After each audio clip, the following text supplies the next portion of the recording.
Hello everyone, this is Christopher Federico here, and I'm here to review some of my top 10 best and worst movies of 2011, being this is the end of the year. Here's going to be my week in review. First let me get this. Okay, first off, here are a few honorable mentions that I have to talk about. First up on the list is Bridesmaids. I know a lot of people liked this movie. I did too, but my feeling was it's The Hangover with women. This is the Hangover with women. I mean, there's more of them, but it just felt like it was sophomoric, but like it was trying to be sophomoric. It was trying to be 4-Year-Old Virgin. It was trying to be Knocked Up. It was trying to be not super bad, but it was trying to be along the lines of those films. Like it was trying to do its own thing with that, but it just felt like it was just another, but it's not that it's a bad movie. This is actually a really good movie. I like the morals, and I like the lessons, and I like even the relationships actually feel really adult in this film. They feel realistic, the relationships between the women, and my main problem is, I'm sad to say this, I actually do like her, the lead, Kristen Wiig. Kristen Wiig is actually a good actress. She actually plays the straight roles very well, and a lot of the funny roles she actually plays very well too, but my only problem is that the scenes when she goes too far, and it's not the wedding scene, it's not the scene when she goes batshit insane and is like destroying everything in the friggin' place, but I actually found that funny because it was breaking a cliche. It's just like, let's just make the main character go fucking insane. And what I looked at it was the scene when she's on the plane and she's kind of drunk and she's just going on for far too long. She's just harassing like the flight attendants, and I was like, that was funny at first, but it went on for far too long, and she goes from subtle to totally like wacky in like half a second. But other than that, it's a great movie. I still suggest you should check this out. But seriously, if I was the director, Kristen Wiig, I'd be like, Kristen, I love you, but tone it down a little bit. Okay, and the next I'll mention is, the only reason I'm doing this, now this I actually loved, Tucker and Dale vs. Evil. This is actually a really awesome movie. It's very funny. It's actually one of the better horror comedies I've seen in a while, since Shaun of the Dead, but, and Zombieland, I like Zombieland too, but, I loved Zombieland, but this one was more like what Zombieland did for zombies, this one did for the Killers in the Woods movie, where it's about these two guys who look intimidating, but they're just basically there on vacation, and a bunch of these college dipshits show up, and basically their friend gets her and they take her back to the cabin. She's like the only smart one in the group.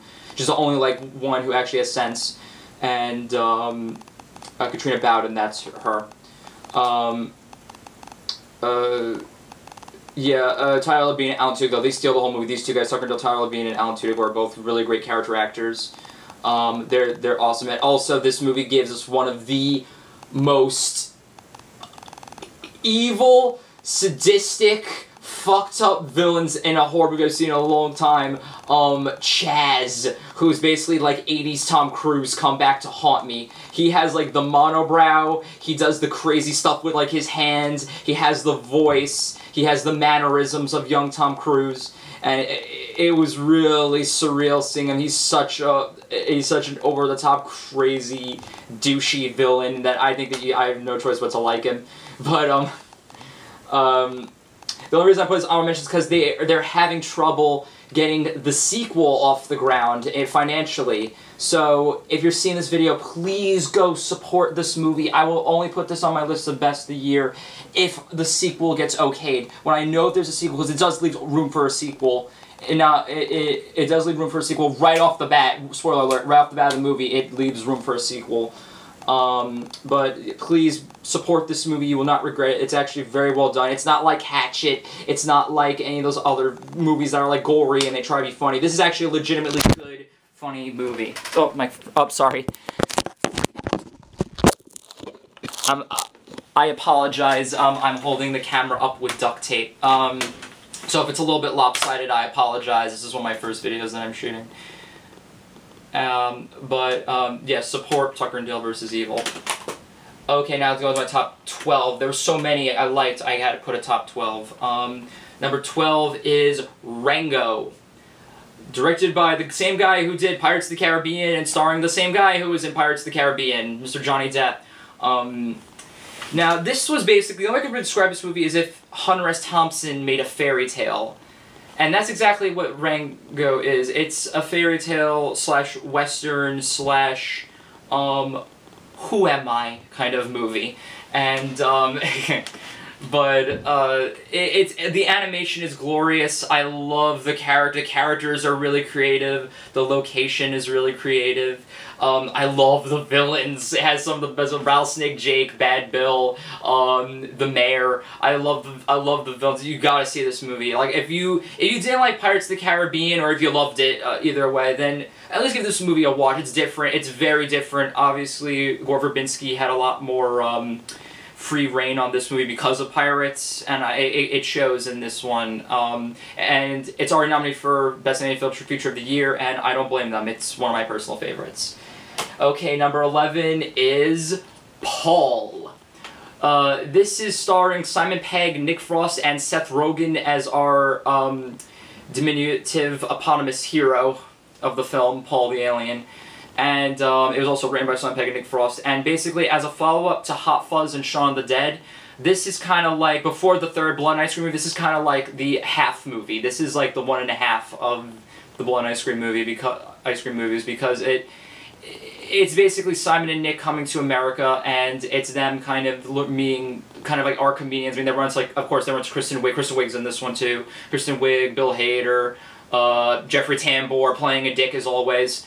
Joel Trulio, Jane Lynch, who's always wonderful. And it has one of the best villains I've ever seen. One of the best heroes slash villains of cinema history, Sigourney Weaver. Yeah, Sigourney Weaver's and she's awesome in this movie.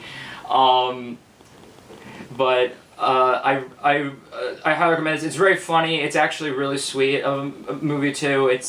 But it's not saccharine. It's a good buddy movie. If you're there with like, you see it with friends, they probably enjoy it. I actually showed this to my mom, and she hates the movies that I like. She actually really enjoyed this one. Also, if you've ever been to like Comic-Con or any convention or whatever, they pay homages to those and kind of things in this movie too. And Jason Bateman's in it too. I forgot to mention it. He rocks it so hard in this movie. And Blythe Danner. Blythe Danner actually is one of my favorite characters in this whole movie. Yeah, you'll see it's a lot of fun. It's got great jokes, it's got a great alien, and it's got two great British comedians in it, so check it out. Okay, and number 10, I don't really have this one, but I'd have to say it's the movie Drive. If you've heard of this movie, if you've seen the posters that have Ryan Gosling's face on it, or the posters of him walking with the hammer in his hands, behind him is the car, then you know what this movie is. Basically, this is an 80s style movie in which our hero, who is who's Ryan Gosling, who doesn't have a name, he's simply called Driver in this movie. I love it already. He gets in it bad with he moonlights as a getaway driver when he's not working as a stunt driver for the movies, and he works with Bryan Cranston of Breaking Bad fame, who is awesome in this movie. And he falls for this waitress who played by Carey Mulligan, and she has a son, and they kind of bond and they get along really nice. And the father comes out of jail, and it turns out the father owes money to someone who got him special treatment when he was in jail, that he wouldn't get, killed or anything. And they basically rob a pawn shop, and it's botched up, and the people they rob from is, with the worst luck, Ron Perlman and Albert Brooks as the Heavy, who is amazing in this movie. He gives in one of the most threatening, funny, different takes of his entire career in this movie, and he's getting an Oscar nod for this friggin' movie, a Golden Globe nomination for this. I'm pretty sure he's gonna get an Oscar nod for this too. And he's great in this movie. Oh my god. If you ever want to see a movie where Albert Brooks just straight up kills people, then this is the movie for you. Hell, this is the villain I want him to play in the goddamn Simpsons movie. He should have played this villain in the Simpsons movie. Homer Simpson wouldn't have stand a fucking chance against this guy. Yeah, and the driving scenes are awesome. All the actors are great. The story's great. The soundtrack is so 80s, and it's 80s but done in today, and it's so weird because I hate the music of today. And bands who are new to this day and age, they made 80s music, and it sounds legit, and that really made me happy. And even like aside from if you love the movies, then go out and buy the soundtrack. That's all I gotta say too. I know I actually went out and got it, but yeah, totally. When this comes on DVD, see it. It's especially if you love 80s movies as much as I do. It's totally worth checking out. Okay, number 9 this is an indie flick, but Attack the Block. Attack the Block is basically these street youths who are demonized up and down in today's media that live in London in a tower block see meteorites fall from the sky, and in these meteorites are these little aliens with these horrible big sharp neon colored teeth, and they basically get bigger and badder as the movie goes on. They start to meet it, but they become much more vicious and lethal. And these kids, basically, it turns out it's up to them to save their tower block from these things. And basically it says in the back, it's the Goonies meets Gremlins. And yeah, that's basically what I could say. It's the Goonies meets Gremlins, and it's from the producers of Shaun of the Dead. It has really great action sequences. All the young actors are awesome in it. Nick Frost plays a pot dealer. How the hell could you go wrong with that? And John Boyega, who is the lead, the guy right here, he plays Moses, is one of the best action heroes of the year. And they're already talking a sequel, maybe an American remake, but I hope they don't do that. And a television series. I would love for that to happen. So yeah, go out and support this movie too, because this is actually a really badass flick. Number 8. Number 8 is Super 8. Yep, J.J. Abrams' love letter to all the early 80s Spielberg movies. It's basically Close Encounters, E.T., and Stand By Me wrapped into one movie, but it's done very well. Like Attack the Block, all the young actors in this movie are wonderful. The special effects are great. I love the music. I love the moral of the story. It's actually a really touching coming-of-age story, and it's kind of a little bit of like the first love story between Elle Fanning and Joel Courtney's character, who are the two leads in the movie. I love the supporting characters, except for the hippie guy. It's just a really good, nostalgic, whimsical, but in a good way, flick, and I highly suggest that you check it out. Oh, and yes, that is J.J. Abrams' autograph on it. I got this signed by him, and I was so happy. Even though I didn't meet him personally, I got a copy of it signed by him. I hope to meet him one day and or work for him. All right, number 7 was a surprise movie for me. Rise of the Planet of the Apes. All I gotta say is, holy crap, Andy Serkis, really, don't ever stop doing these motion capture movies, because you are the friggin' Lon Chaney of the motion capture world. You're such and this is a guy who's been in this is his character in the movie. This is Caesar, the main ape, and the hero of the movie, not Franco. This is the hero of the movie, he's he's an ape who was bred in captivity, and he basically is the guy who makes the apes kind of become super intelligent and revolutionizes their species into dominating us. Now, I'm not going to spoil this movie. I'm just going to say just see it. It's really entertaining. My mom even went with her friend to go see it in the theater when it came out, and she said she loved it. And it's a very good, enjoyable action flick. And as I said, just see it for Andy Serkis. This guy, I literally think could give Robert Englund a run for his money, because he's that good of a character. I mean, hell, Robert Englund was Freddy Krueger, yeah. He was Willie in V. He was Blackie in, I love Blackie, in Nightmare Cafe. But Andy Serkis was Gollum, Andy Serkis was Caesar, Andy Serkis was King Kong, and Andy Serkis was Captain fucking Haddock in Tintin. So I think that gives a nice run for his money. So yeah, see Rise of the Planet of the Apes, and I really hope Serkis gets that Oscar nomination he's got coming for a long time because he deserves it. Okay, number 6 is I don't have this movie because it's already playing, is Mission Impossible Ghost Protocol. Wow, for a guy who barely remembers the first and second movie, but I did like the first one, by the way. I do remember liking the first one. I hated this. I remember I didn't like the second one. The third one is actually great. I do remember the third one very, very well. The third one is awesome. This one is even better than the third one, and again, it's the same as it's J.J. Abrams' Bad Robot production company behind it. It's directed by Brad Bird, the same guy who directed Iron Giant, The Incredibles, Ratatouille. This guy is a great director. Period. After this movie, this guy can do anything. He can do a comedy, an action flick, a family flick. This is Brad Bird, just a really good director, and Tom Cruise is back in his action style form in this film, doing what he does best, being charismatic and being a badass and doing all these great stunts, which he does himself, by the way, including the amazing climbing of the Burj Khalifa statue in the Burj Khalifa, not statue, tower. Sorry, the tower in Dubai.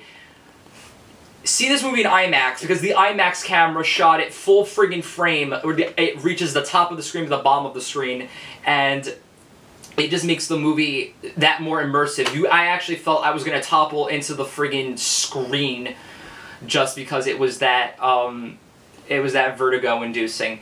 And he's got a great supporting cast too. I mean, Simon Pegg's in this one. Simon Pegg is great in it. Jeremy Renner, who's a badass generally, is in this. Paula Patton was great. I've never seen her before, but she does a great job in the movie.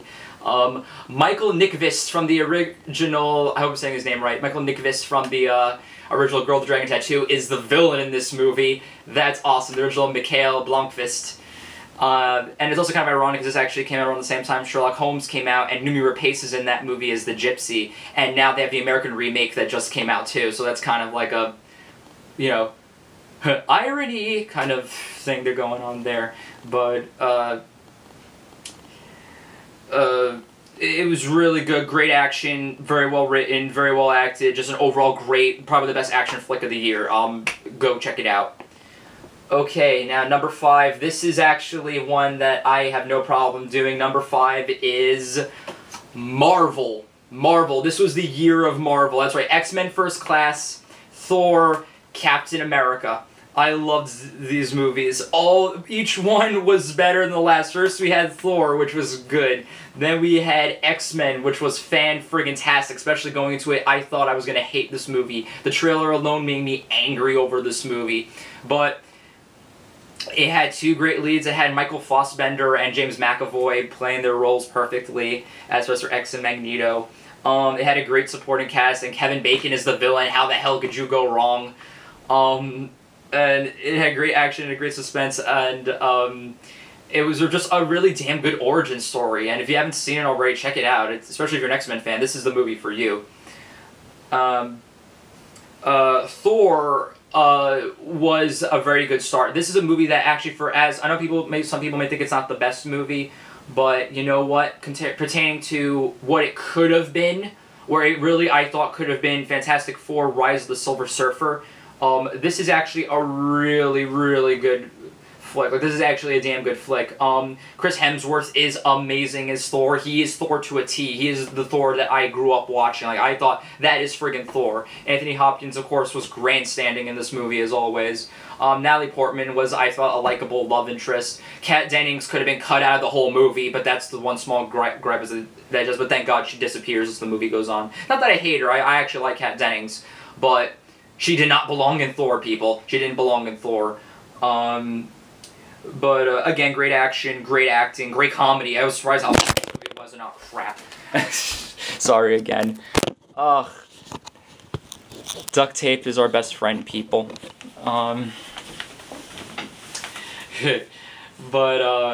Yeah, and Captain America, same exact deal. Thought it was going to be terrible, but then I saw the trailer, and I thought it was actually looked pretty cool. Then I went to it, and I loved it. Even up to the point where they gave a musical number during it, written by Alan Menken of all people, the same guy who wrote like Beauty and the Beast and Little Mermaid and Aladdin, and it wrote Captain America's theme. That's awesome. How do you not love Star Spangled Man? That has to be nominated for an Oscar this year for Best Song. I actually Levi for Star Spangled Man to be nominated.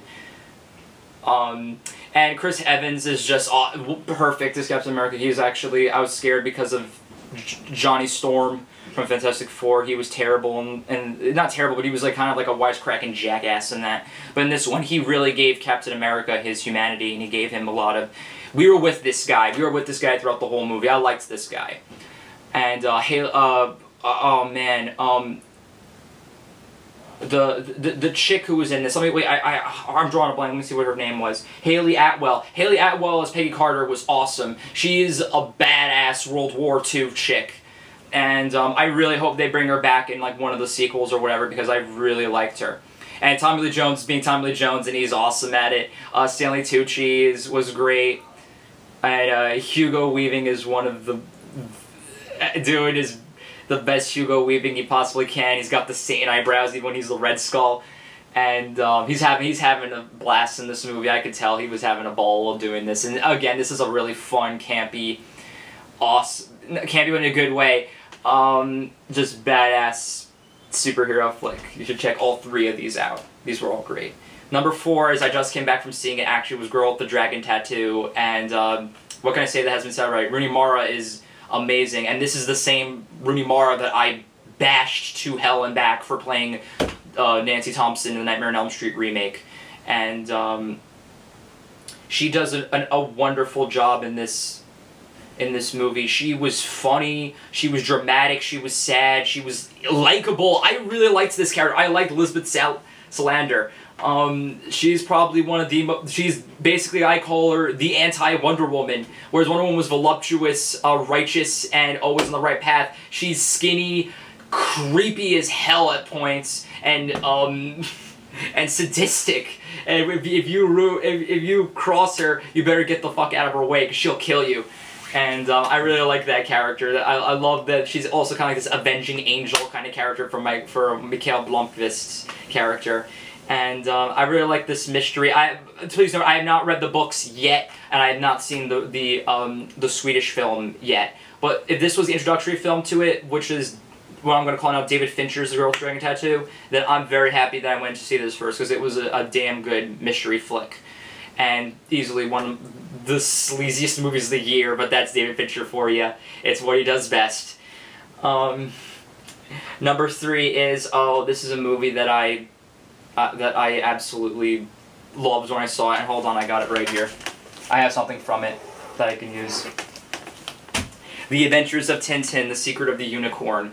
Okay, this movie, how the hell could this movie fail? This is Steven Spielberg and Peter Jackson working together for the first time, and it's on something from my childhood. And basically the story is that Tintin and his loyal dog Snowy, pictured here, are on their trail of a treasure, and they run into all these, and they have to get past Daniel Craig's character. Daniel Craig is in a lot of movies this year, I've realized. Who's the villain, and he teams up with Captain Haddock, played again by Andy Serkis, and played brilliantly by him, I might add. And also the Thompson twins, who are played, again, Simon Pegg and Nick Frost are in this movie too. And again, how can I hate this movie? And it's just a really good family flick. It's a really, not even good family flick, like a good flick in general. It's a really good movie, and it's a really good film in the way that it pays homage to the serials. This is actually what Indiana Jones 4 should have been. If they got the same guys who wrote this to write Indiana Jones 4, that movie would have been amazing. And the guys who wrote this are Edgar Wright of Shaun of the Dead fame, Joe Cornish of Attack the Block fame, and Stephen Moffat of Doctor Who fame. So, again, the script. How the hell could this script fail? Again, there's way too much talent behind this movie. The animation. I know people look down on motion capture, but this is motion capture done right. It wasn't like the Robert Zemeckis flicks like Christmas Carol or Beowulf or Polar Express, where they felt very mannequin-ish. They looked like they were dolls. They looked like porcelain dolls, and they felt very like ventriloquist dummy-ish, like the way they moved. This one, they moved very fluidly, very human. The eyes, they finally got right, especially with Captain Haddock. He's got those bloodshot, drunk eyes that he's got. He's probably the best looking character. And the detail on just this film is amazing, and really support this movie. Please go see it. I'm actually gonna that's what I'm gonna do. I'm actually gonna get on my knee. Look. Please go see this movie. It's really worth seeing. Take your kids. The kids were actually really well behaved in the theater when we went to go see this thing, and they all loved it. And the parents probably loved it just as much. They actually seemed really happy with it too. And yeah, it's just a fun time at the movies, and just go see it. That's all I gotta say. Just go see it. Seriously, dude. Don't look a gift horse in the mouth. Go see it. I mean it. Go see it. Number 2 is, how can I not put this? The Muppets. Yeah, Jason Segel's Muppet movie. This was a movie that I was really, really like. Another movie that I was very cautious of first, because I was just like, oh, there's a fart joke in a Muppet movie. And then the other trailers were like the Girl with the Dragon Tattoo trailer, which was amazing. And I was like, even if this movie sucks, the promotions for it are great. And then I saw it, and it's one of the best Muppet movies I've ever seen. This is probably one of my favorite Muppet movies. The songs, all the great characters come back. The personalities they have were still the same. The stuff they do was in their characters' right minds. Freaking Kermit the Frog is back on the big screen. That alone made me happy. It's freaking Kermit the Frog. And, probably one of the best protagonists ever in a movie. And, he's like Jimmy Stewart and Tom Hanks combined. And, all the songs are great. Life's a Happy Song should really be nominated for an Oscar, if not win an Oscar. That one and Star Spangled Man that actually lobby for an Oscar nod. It's because it's so cheesy and so overly happy. How could you not like this song? And all the human actors were great. Jason Segel stepped back to make room for the Muppets, as did, and Amy Adams was... I'm very happy they got Amy Adams to be in this one, because if it was anybody else, I would have hated her character. But because it's Amy Adams, she's lovable as all hell. Chris Cooper was an awesome villain. Tex Richmond. Gee, that's a generic villain name. And basically he's supposed to be Doc Hopper from the first movie. Not the character, but like in the style of Doc Hopper from the first Muppet movie, and that really worked.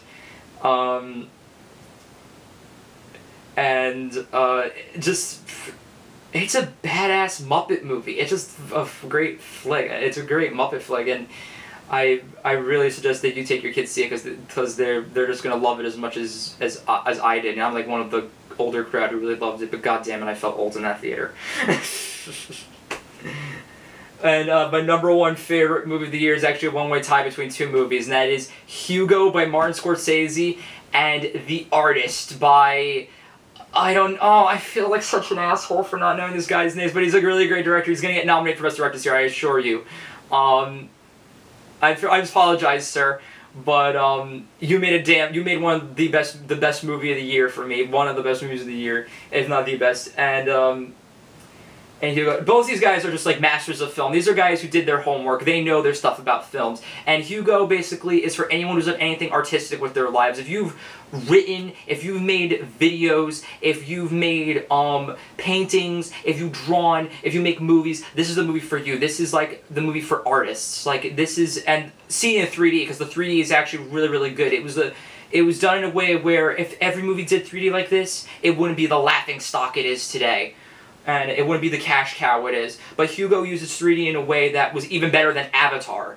Like you felt like the smoke coming off of like the chimneys and in the train and off the train engine. When they're looking, when the camera goes through windows. When there's fireworks or sparkles or smoke or fire, it's always coming out of the screen, and it was just so beautiful. And all the actors in this movie are great too. Asa Butterfield gives probably one of my favorite performances of this year too, especially as young as he is. And Chloe Grace Moretz is really great as always. She's Hit Girl from Kick-Ass, and she's very likable in this movie. She's basically adorable in this movie.